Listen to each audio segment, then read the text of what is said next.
Baik, kita ketemu lagi.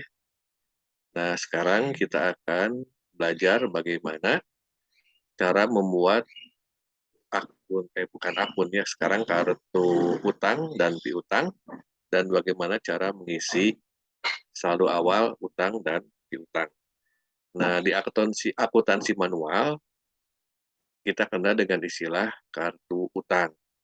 Nah, sesuai dengan namanya kartu ya, maka di Mayem juga ada istilah card file.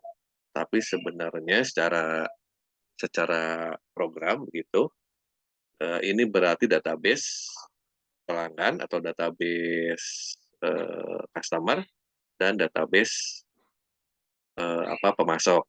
Ya. Jadi kita isi dulu datanya, data kartunya, kartu untuk pelanggan dan kartu untuk pemasok. Ya. Nah di Command Center kita pilih atau kita klik card file. Setelah terpilih card file, maka kita klik saja card list ya sampai muncul tampilan card list seperti ini. Kemudian kita klik saja tombol new.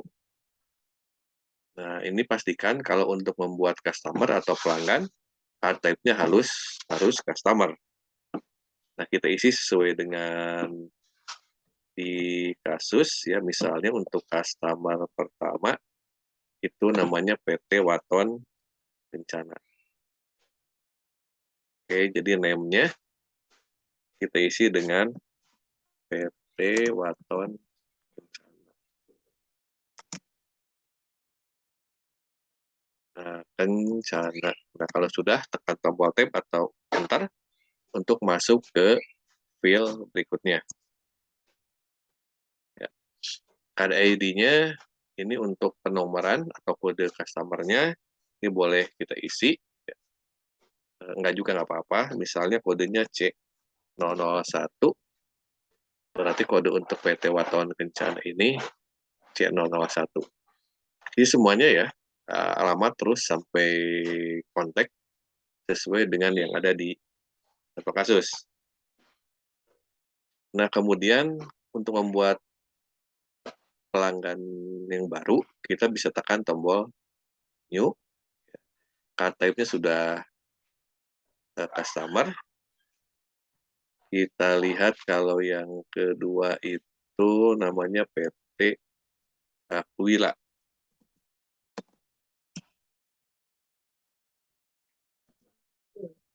Aquila ya. Misalnya C002. Oke. Ini tekan lagi tombol new untuk mengisi masuk ya. Pastikan card type-nya kita rubah ke supplier. Yang pertama PT Sukapura. Ya. Oke, isi semuanya ya. Lengkapi saja, ini contoh saja, tidak saya isi semuanya biar cepat. Kemudian klik lagi tombol new. Berikutnya adalah PT Selatan Karya. Karya misalnya card ID-nya S2. Oke. Nah, kalau sudah semuanya tekan tombol OK. Nah, kalau sudah maka di sini akan muncul daftar pelanggan dan pemasok yang sudah kita input. Kita juga bisa menampilkan kartu yang sudah kita buat berdasarkan kelompoknya. Misalnya untuk kelompok customer akan muncul daftar dari customer saja. Begitu juga kalau klik tab supplier, maka yang akan muncul hanya daftar supplier saja. Nah, itu cara untuk membuat kartu atau database pelanggan dan pemasok. Nah, sebenarnya kita juga bisa mengisi daftar atau kartu-kartu untuk pegawai dan personal. Personal ini misalnya untuk staff atau pemilik saham, employee ini untuk pegawai. Ya. Tapi untuk hari ini kita cuma hanya mengisi supplier dan customer. Oke. Nah, kita akan lanjutkan dari pengisian saldo awal hutang dan piutang. Tapi sebelum masuk ke pengisian saldo awal hutang dan piutang, di tutorial sebelumnya sudah ada atau sudah disinggung ke pengisian atau bagaimana cara men-setting link account ya.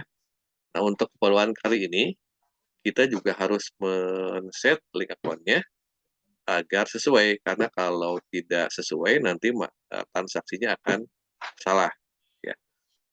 Jadi langkahnya masuk ke link account, kemudian kita pilih yang sales account. Kita akan ubah akun untuk tracking receivable atau akun yang akan digunakan untuk mencatat penjualan kredit dan juga ketika kita menerima pembayaran piutang. Ya. Nah, di sini masih trade debtors, padahal kita sudah punya akun yang namanya piutang usaha. Ya. Agar nanti transaksinya dicatat ke akun piutang usaha, kita harus rubah dulu trade debtors ini. Ya, kita cari ke akun piutang usaha. Ya, kalau sudah oke. Nah, satu lagi untuk setup ya link account untuk purchases account. Nah, kita rubah trade creditors-nya ke utang dagang. Ya. Ini yang akan receive itemnya kita hilangkan sih tanda centangnya karena tidak digunakan ya. Sekalian saja. Nah, yang pasti ini akun di tracking payables-nya harus ke utang dagang. Nah, kalau sudah oke, baru kita masuk ke bagaimana cara mengisi saldo awal hutang dan piutang. Kita balik lagi ke setup, kemudian kali ini ke balances, kemudian pilih customer balances untuk pengisian saldo awal piutang. Di sini sudah muncul dua customer atau dua pelanggan yang sudah tadi kita isi. Nah, selanjutnya kita klik tombol add sale, kemudian customer name-nya kita pilih misalnya untuk PT Waton Kencana dulu. Ya. Nah, di PT Waton Kencana saldo awalnya sebesar 2 juta. Ya. Nah, 2 juta. Kemudian tanggalnya ini di kasus ya, tanggalnya 30 September. Jadi kita rubah saja ke 30 September, atau kita gunakan di kolom date ini, kita tekan tombol spacebar untuk memunculkan fitur kalender.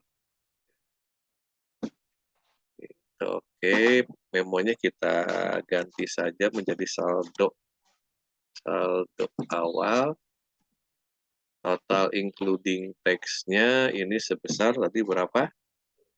Sebesar 2 juta.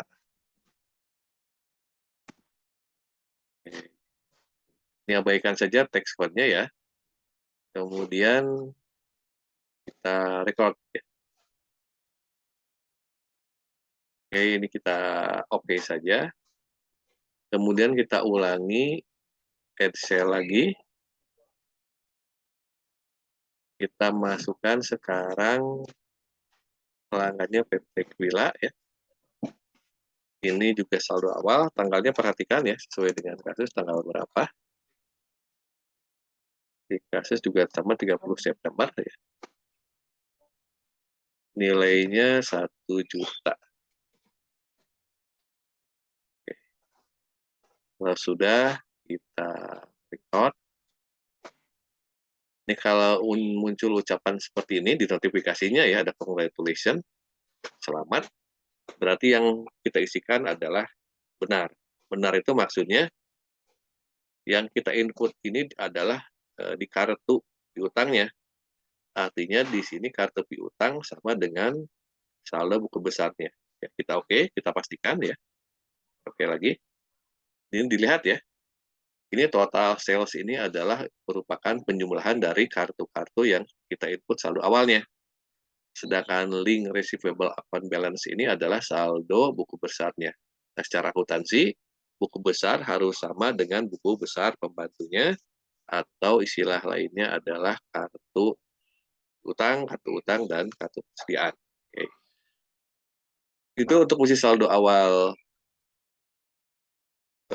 piutang atau saldo awal customer balances. Nah, untuk mengisi saldo awal piutang langkahnya sama, cuma tempatnya agak berbeda. Jadi caranya hampir sama, masuk ke setup, ke balances, nah masuk sekarang ke supplier balances. Langkah-langkahnya sama ketika kita mengisi saldo awal piutang. Ya.